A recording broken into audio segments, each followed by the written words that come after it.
The Haunting. Watch it during the day. Yeah, I would say watch it during the day when you're not likely to get scared, but it is such a good story that it's almost sad to miss it just because you don't like scary things.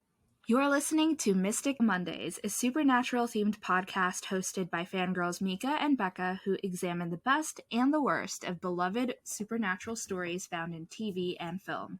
Grab your salt and get wary, because we're wandering through the halls of Hill House.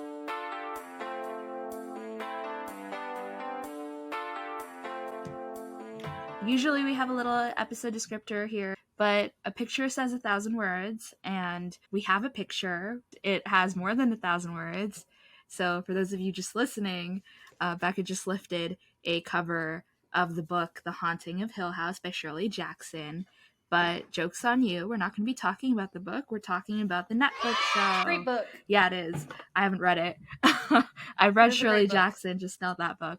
But yeah, we're here to talk about what we loved about the show and why we keep rewatching it, especially when it's time to get spooky. So Netflix has The Haunting of Hill House, and we're just talking about Hill House because there's something about it that is so, dare I say, perfect, that I think the second season kind of lacks. And we just want to celebrate that today. You know, we haven't really talked about scary stories yet on this podcast. And with the supernatural, you do want to examine horror as well, because they often go hand in hand.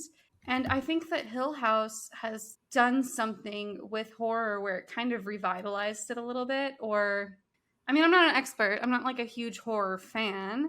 But I just feel like the series really played with the medium. So like using a TV show, it's like what, 13 episodes, 11 to 13 or something, maybe 10. I don't know how long it is, but really played with that platform to create a fleshed out story as opposed to a movie, which is where you would normally see horror. I know you said you're a fan of horror, but you're not an expert. Yeah. I wasn't even a fan of horror before I started watching Haunting of Hill House. I'm a scaredy cat through and through. I would get mad at my brother if he so much as started saying Bloody Mary's name. Oh my gosh. Yeah. And then I watched the show, and then I wrote a comic about Bloody Mary. So the pipeline from watching The Haunting of Hill House to gaining real love and appreciation for scary things is real. And I think a lot of people, like even one of my friends, Christine, she's not a huge fan of horror at all. Like I'm not a huge fan of horror. She would steer clear of it. But she ended up watching it with her dad and her brother, and she could not stop watching even though she got scared out of her mind. And that was pretty much my experience as well. It was because of how compelling, that's our favorite word on this podcast, both compelling and critical thinking, how compelling the characters are and how much we cared for the family unit of the Cranes. So the way that they adapted the story, I mean, I can't speak to how they did that because I didn't read it, but I thought that for a modern horror story, but at its core it was about love and family, I thought they did a standout job. Just from the music direction, cinematography, there's just so much to love. Even the casting choices, they were so good. The best casting choices I've seen in terms of like a younger version of characters. Yeah. So in case you don't know much about the show, there's 5 siblings. Throughout the series, we get focused episodes on each. We get a glimpse of who they were when they were children as well. The casting was really important there, and it's just so palpable. And all of the actors did amazing. Their performances kind of pierce you in the gut. Plus the way that they handled mental health, I thought, was really depressing, but really resonant. Yeah, I didn't expect to like it as much as I did going into it, or I didn't expect it to have that much of an impact on me. I used to love horror when I was in high school. I never liked slasher films, but I did like some supernatural films. I was really into Final Destination to an alarming degree. I was also really into Saw. I kind of fell out a little bit for a while. There was some good movies, like Insidious was really good.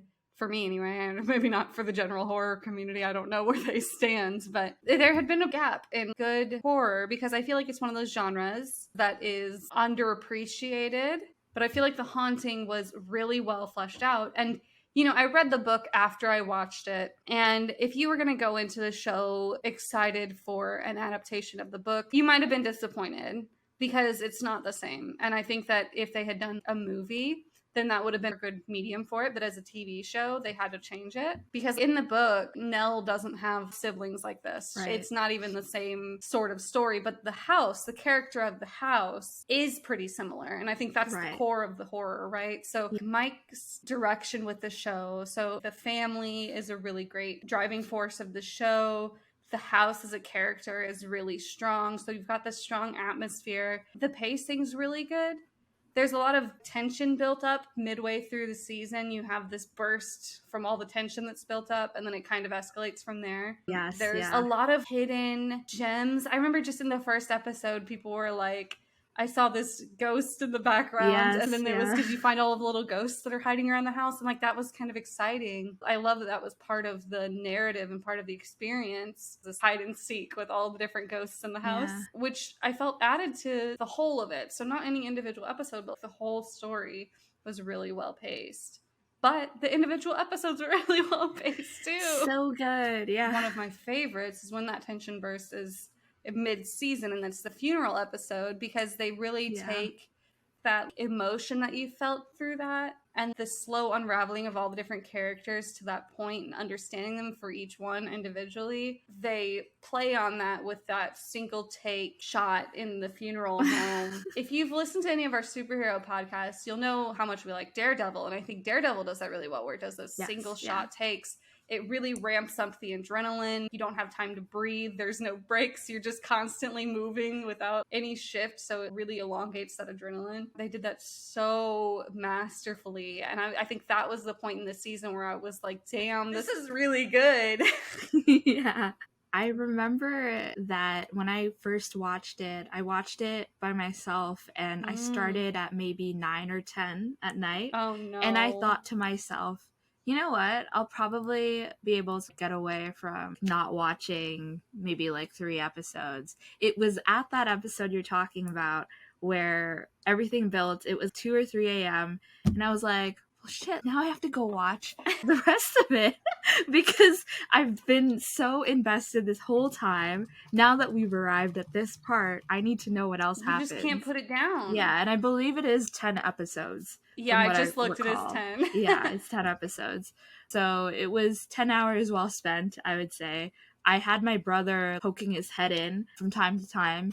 And then by the time we got to episode 6, he just sat with me and just watched the rest of it with me with no context. And then I've been watching it repeatedly throughout the years since because it's just that good. You don't get tired individually of it. The episodes are really great because they're all very different, the siblings, and so each episode in the first half of the season that focuses on each of them is going to be different, catered to whatever the sibling is dealing with, what kind of person they are, but it's all very connected too. It's like a good book. You just can't put it down. You can't stop watching. And it's a testament to just how powerful the family dynamic is that scaredy cats like myself and my friend Christine can keep going too. Like, we could not stop. The love between Olivia and Hugh is so strong and so real. The love between the siblings, although it's muddled by years of complications, obviously also real. Even seeing the shift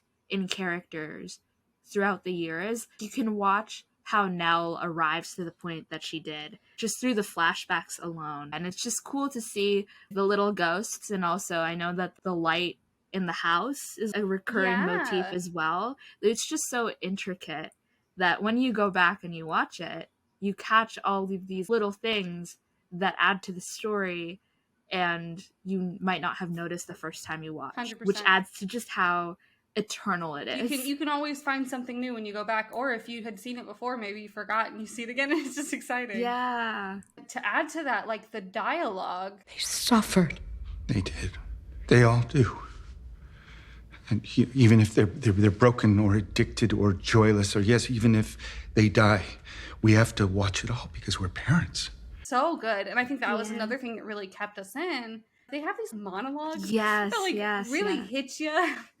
I think Nell has the best ones, but they do have some good dialogue and good conflict back and forth that sticks with you. And I think some of that is heavily inspired by Shirley's work herself. Right. There's some really strong images in the show, like her cup of stars, for example, that comes from the book. Mm-hmm. And some of the more eerie aspects of what goes on in the house come from the book, but not directly. It's like inspired by it, alludes to it. And I think that Nell's final speech also draws on that. Yes. And it is, dare I say, haunting. It doesn't feel good or warm, but it's kind of bittersweet in a way. I think a lot of these moments, it is a tragedy, the story that unfolds, but you are almost happy to be a part of it, or like to be with the characters as they go through it. It really is a show that no matter how many times you watch it, you just feel fulfilled in that way. For sure. You pointed out how the pacing is just really good and consistent. And I just thought of another motif, which is the red room and the door and it being closed. And there's this one point towards the end of the season where the very end of the episode is the door cracking open just a little bit. And then there's another scene where Hugh is running towards the open door, which if you watch the whole show, you're like, this room is never open. And it just like adds to how, I don't know, there's like a weight in your stomach when you watch it. And it's also one of those things where you're like, well, now I have to watch the next episode. So, yeah, because you want to resolve it. Exactly. And I was also thinking about how the way that they built the relationships, not just between the siblings, but with each of the siblings, their individual relationship with Olivia, their mother, is so... And looking back on it now, I'm like, I see what you did there. Because when you arrive at her character-centric episode, we see moments with the children that show how different she's become or how off it is. And it's even more heartbreaking because you've watched through the rest of the show just how she is so protective and loving of them. And to see that be turned on its head because of the house is gut-wrenching. It makes me sad now just thinking of it. Yeah. And it's so tragic. But like in Nell's speech, there's still... Bittersweet's the perfect word, I think, because it's tinged with love. So even though you're really sad and like chilled by what's unfolding, there's just this idea that it's just all connected through love. And they speak to that. Like even Steven speaks to that towards the end of the show. The whole idea of what does it mean to be haunted, like ghosts, all of that. They just handle the human condition so well. Yeah. I took one film course, guys, so like I don't know what I'm talking about. But I took cinema of horror last semester in my final semester of school, and we were constantly being told that horror is a vehicle for whatever it symbolizes the zeitgeist of that time. So like, for example, Get Out versus... I don't know, I can't think of another, like Dracula, Bela Lugosi's Dracula, like it's all very symbolic of things that our society might be afraid of or too in denial to deal with. Shows like The Haunting of Hill House really do a great job of capturing that in a very artistic and, I don't want to say eternal again, but it is an eternal way. In a haunting way, like you said.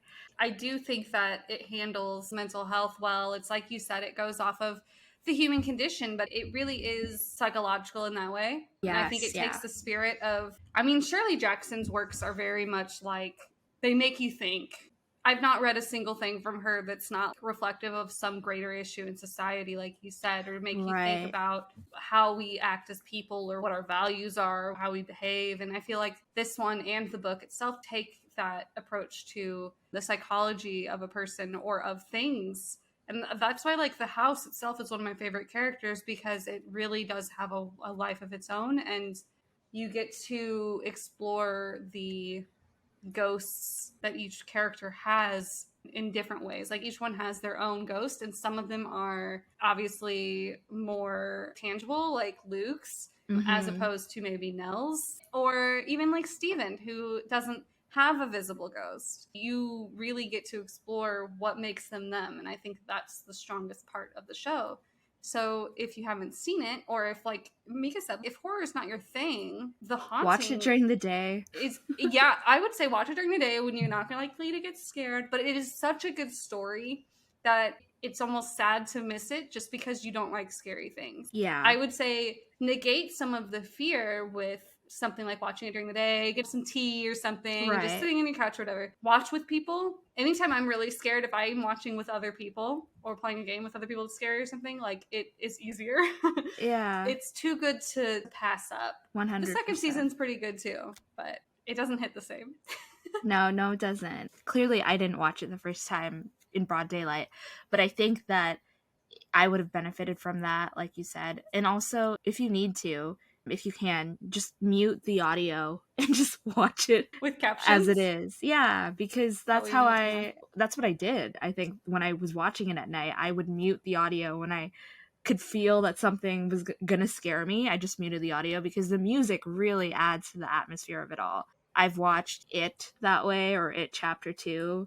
It didn't change me in the sense that I'm still a scaredy cat, but now I know how to deal with it, like you said, in tangible ways that I can still appreciate the story. And so that's what we're telling you to do. Go appreciate the story. Comment below if you have any other tips on how to deal with horror if you're like a scaredy cat, or who's your favorite character from the show. Yeah. What's your favorite stuff that's similar to this? Because I think the best horror is the horror that makes you think. That's why psychological horror will always be one of my favorite genres. Sometimes it's gimmicky too, but if it's character driven, the best horror I think is character driven. More than it is the atmosphere or whatever the entity is that is the conflict. Shows like this are really strong in that way. Right. And are the hidden gems of the horror genre. RT, so go watch it. RT. Yeah. Like, subscribe. Yeah. In essence, go watch the show. Go get haunted. No, don't get haunted. I don't want you to get haunted. Don't get haunted. Don't get haunted. Grab your cup of stars, watch the show, and have a wicked week. Leave the house. Don't go into the house. There you go. We nailed it. Peace. Think of that and of me when you stand in the rain.